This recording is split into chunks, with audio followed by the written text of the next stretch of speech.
Happy Thursday. Welcome to Q&A with yours truly, where I'm going to sit here and answer your questions. And don't you like my new background, which is a different part of my house because obviously it's the same paint color? All right, so let's start with question number 1, which is, as a realtor, Leigh Brown, what should I bring with me besides my business card when attending networking events and conferences?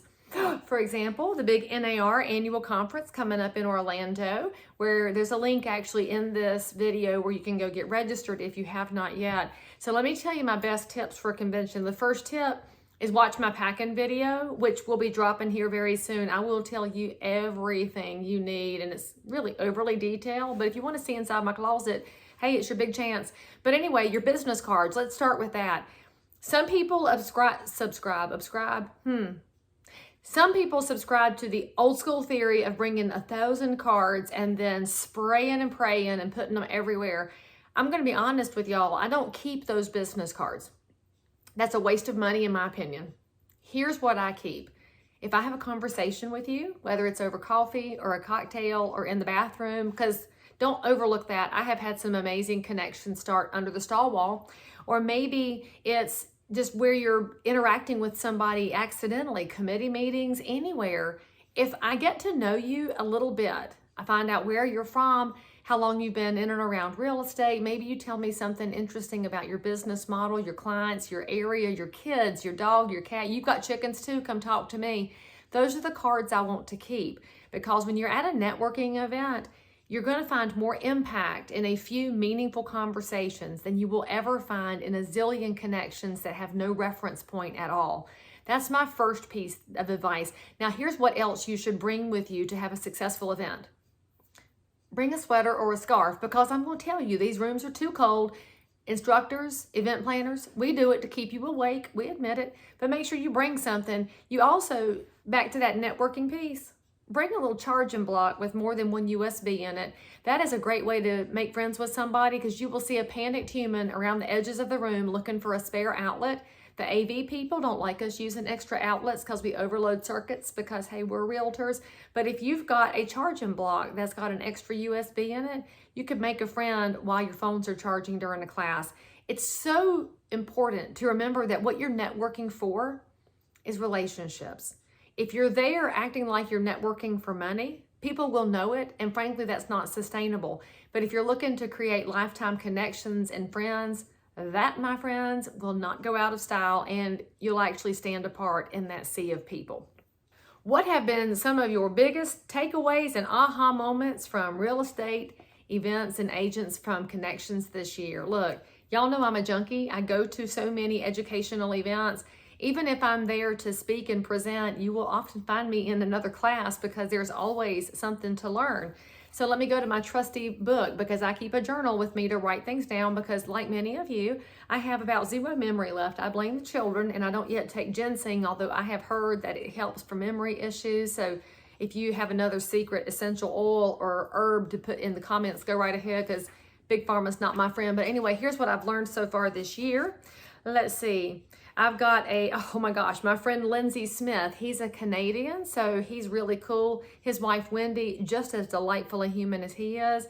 He was sharing about making Google reviews for the places that you love, taking a photo and posting it. And it seems so simple, but for most of us, if we're doing reviews, we often go to places like Yelp, forgetting that the bulk of the public is searching on very obvious places like Google. So he also had a really good, insightful tip if you want a really good one, lean in. Now, Lindsay, don't be upset that I'm giving this to the world, but I know you're a given soul and all that. He also names the person in the review who did a great job. For example, he shared an anecdote about buying flowers for someone, and he named the florist who had done such an excellent job in creating this floral masterpiece. When he made the review, he called out her name. Yeah, y'all, think about how that feels. If you're a regular employee and somebody really commends your customer service level, well, first of all, your boss will love it. But second of all, don't forget, people really want to be noticed. So Lindsay, thank you for sharing that. That's top of my list here.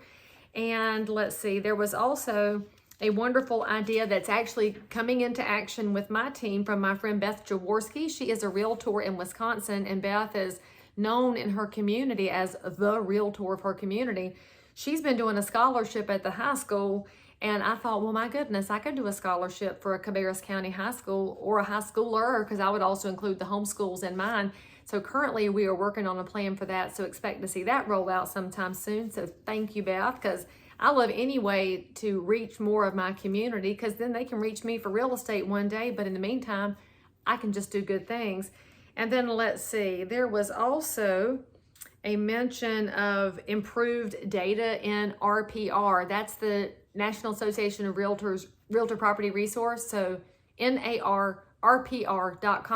You can download the app for your phone or for your iPad. But there were some analytics in there on the dashboard that apparently I need to go get more educated on, because that's a half of a note. So by the way, if your association or brokerage is offering RPR classes, you should take them, because if you're like me, you take it twice before you absorb it. Let me give you one more. Oh, the other one I could tell y'all about. I made a video about this when I learned it back in August, that real estate is no longer the 3 L's, location, location, location. Now it's the 3 I's, inventory, interest rates, and inflation. And that's more true every single day. So when you learn something, you could also do what I do and go ahead and make a video and share it with the world. Then you might remember it too. That's just a couple of the things I've learned this year. I will tell you the most important thing I've learned this year is how much realtors really crave being connected to other great realtors. We know that during the Zoom era, it was the next best thing to nothing at all. And it really wasn't a place for true connections. You could see people and feel kind of connected to them, but nothing replaces hugs and handshakes and just physical time spent with somebody in their body language, the eye contact, just the way that we connect to each other. And I have met so many realtors this year at association meetings and at educational events, and I've also just in my local market at the coffee shop, I've run into the realtors I've known for all these years. There is just something that makes you more positive when you're around positive people. And I'll give you an example. I had breakfast with Michelle Steele. She'll be the president for the Central Carolina Association of Realtors next year. And I just adore her. She's going to be an amazing leader, and her leadership style is wildly different than this year's president, Vanessa. And that's not bad. That's amazing. That means that in our realtor world, there's a space for lots of different personality styles and approaches to life. And what I learned from Michelle is slowing down a little bit. I mean, she's the queen of productivity. She sells a ton of houses. She's been renovating her 1,000 square foot house that has been in her husband's family for years. And she still has time to really focus on her church, and she really focuses on giving back to the community. And she is so hungry to do great things in her leadership role. So I'm learning from her how to be a better connector, because sometimes, y'all, I use video as a connection excuse, and it's not an excuse. So I guess that's those top things. All right, next question. How realistic are the shows on TV like HGTV?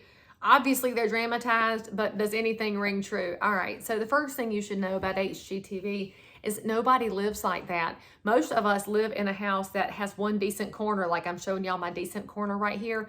But if you've watched my earlier videos, you see my bookshelves are completely double and triple stacked. You would never put that in a staged house because they look like they're gonna tumble over. A stager would say, let's just thin this out and have 3 books with a crooked one here and a little plant in a vase, and it'll look so nice. So on HGTV, those folks have had help. They have had staging help. They have had people to come in and move and paint and clean things up. So don't feel like you have to live like HGTV people. Now, what's realistic about them is, frankly, that in real estate, we get to deal with some very interesting people. I won't say crazy, because I don't know that crazy really is the best way to describe people, but very interesting people. And the reason people get really interesting in real estate is that it's wildly emotional. Like, buying and selling houses is just huge. It's a huge financial obligation. It is emotionally this house where your mama had her last Thanksgiving, or you brought the babies home from the hospital, or it was your first house after the divorce, and all these things jump in between you and the dollars and you and the transaction. I don't know that HGTV has a way to effectively capture that in a 30-minute program where the agent is dealing with the buyers. They look at 3 houses and they pick the middle one.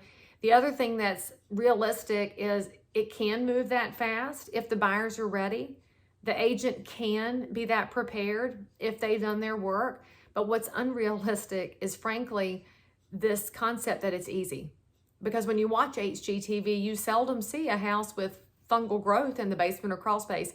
You don't often see something that's got stair-step cracks in the foundation wall. You don't often see the cobwebs and the cockroaches and the cat pee, and then you don't see the popcorn ceilings that are half peeling off and the moist spots here, and should we step on this floor and we might need a hand railing here. HGTV or any other TV channel won't show you all of those things, but your realtor will. And our job, frankly, in the real world is to look at it and say, all right, well, let's call somebody and see what we're dealing with here. It's not to cause a high level of concern unless it's necessary. It's to say, what is the solution? And then figure out if our clients can live with it. In fact, I think a TV program about an actual realtor and actual buyers or sellers would probably last about 14 hours. And wasn't that the length of those old miniseries we used to have on TV? I think you could do a miniseries on real estate, but only realtors would watch it, so there is that. All right, that's the 3 questions you guys submitted. If you want me to answer anything for you, pipe it through in the comments, send it to me by direct message, and I'll answer it right here on Thursdays for you. So in the meantime, if you liked something or you have your own commentaries to make, give me a like or a comment, but most importantly, come hang out with me again, and maybe I'll change locations in my house. You never know.